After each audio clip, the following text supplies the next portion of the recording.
Ladies and gentlemen, Big 12 Commissioner Bob Bowlsby is officially out of you-know-what's to give. He is fed up with his fellow conference commissioners after, again, there's been nothing decided on college football playoff expansion, and I am very much here for unfiltered Bob Bowlsby. Welcome into the channel. I am John Kurtz. Here on this channel, we talk college football from a Big 12 slant all day, every day, plenty of conference realignment as well. If you have not subscribed, I would encourage you to do so. You can also turn on the bell to get notifications for whenever it is that I drop content or go live, which I do twice a week. So we still have no progress on the college football playoff expansion front. It's been a familiar refrain, but we're getting into dangerous territory here because now, if the commissioners can't get this figured out in short order and really reverse the tide of where things are going right now, we're going to be stuck with a 14 playoff through the end of 2026. That's not good news for the Big 12.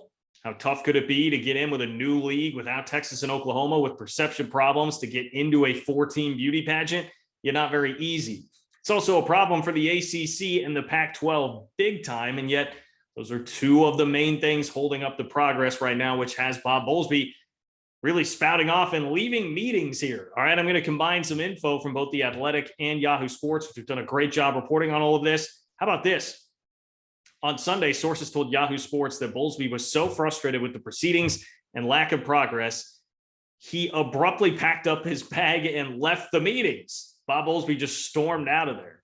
And this is a guy who, again, throughout his career, especially as the leader of the Big 12, has been dubbed like kind of stuffy and passive. No, that is not what Bob Bowlsby is here for right now. The man has been through some bleep over the last 6 months, okay? He's got no time for nonsense anymore. On Monday, Bowlsby laid out in sparse terms the gridlock that has accompanied the conversation to push the playoff forward to a 12-team model. Quote, "Have you seen the movie Groundhog Day?" he asked. All right, so insinuating the same things happening over and over again. Nobody can get over the same issues that they have.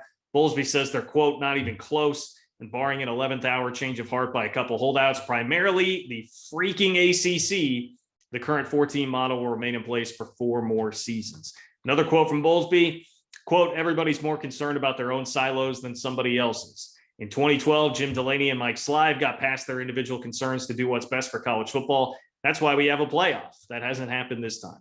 Of course, Jim Delaney and Mike Slive, the former Big Ten and SEC commissioners.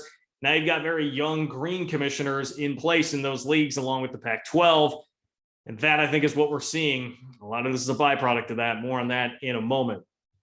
As far as the issues go, all right, the good old Big Ten. Big Ten Commissioner Kevin Warren believes automatic berths originally proposed for the 6 highest conference champions, right? He wants them to go specifically to each Power 5 league and just have the 5 automatic bids there. The biggest one here is ACC Commissioner Jim Phillips still seemingly waging a one-man fight to limit expansion to 8 teams.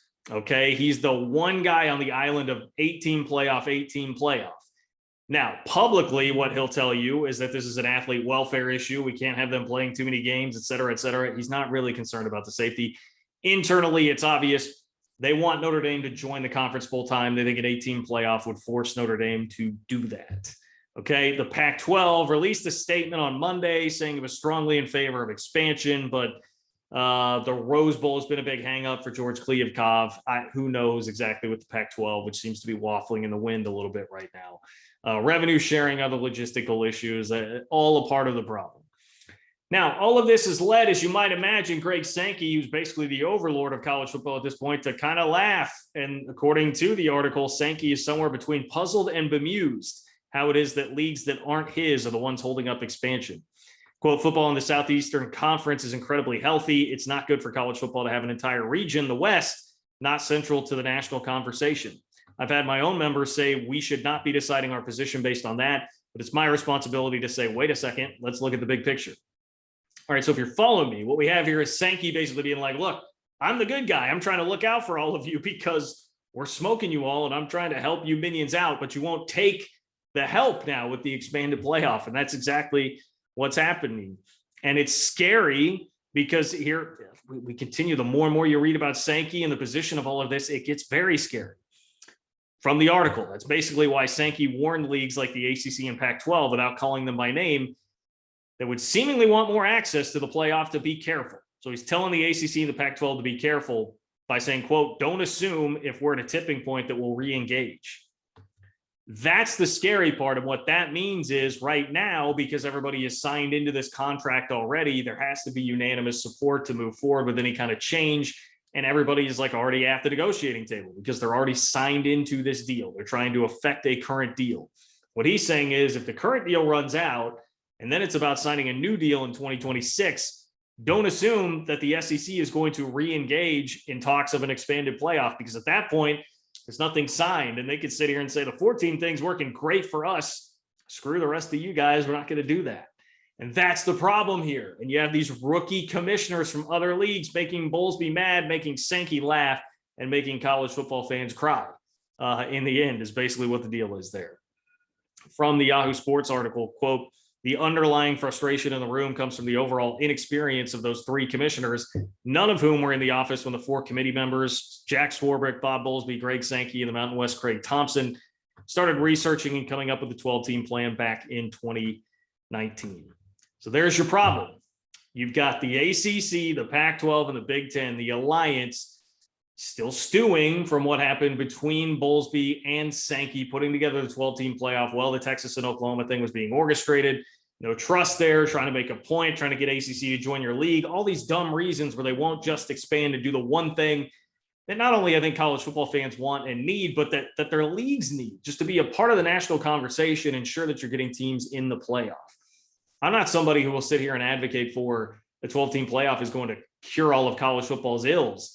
But if you're a fan of a league that's not the Big Ten or the SEC, you absolutely have to have it to maintain some level of relevancy at a national level with what is going on with the playoff and the discourse right now. And I also am still a pretty big believer in the one way to try and disperse some of the talent, which right now is going to the top 6 schools in earnest, and there's way too much concentration of power there, is to expand the playoff and have other schools go into the playoff regularly. So at least other kids feel like they have a shot ultimately at the national championship if they go somewhere that's not one of those 5 or 6 schools. I think that can help over time gradually distribute some of this a little bit more. It's not a perfect solution, but I think it's better than what we've got right now. And I feel like everybody should be advocating for that, much like Bob Bowlsby does. And even George Kliavkoff, I see this from the article, as Pac-12 Commissioner George Kliavkoff has publicly said several times, no unanimous vote is needed post-2025 because they'd essentially be starting from scratch. The parties with the most leverage can come to an agreement, and those that dissented this time around can either join them or not. So that's the deal. ACC, Pac-12, Big Ten, get on board now, or all of this negotiating will be done completely on the SEC's terms in 2026, after you've probably had years of less relevancy because the playoff, again, is being dominated by the SEC. Bob Bowlsby looks like the wise, active one in the room right now, and I, for one, am proud of him for that. I just hope somehow he can push some of his compadres here to get on the right side of history and make this thing happen. But for right now, it is very, very frustrating. If you have not subscribed to the channel, please consider doing so. I talk college football from a Big 12 slant all throughout the week here on this channel. I go live twice a week, typically Wednesdays and Sundays. Tell your friends about the channel. Follow me on Twitter at JL Kurtz, and I will talk to you guys soon. Thanks.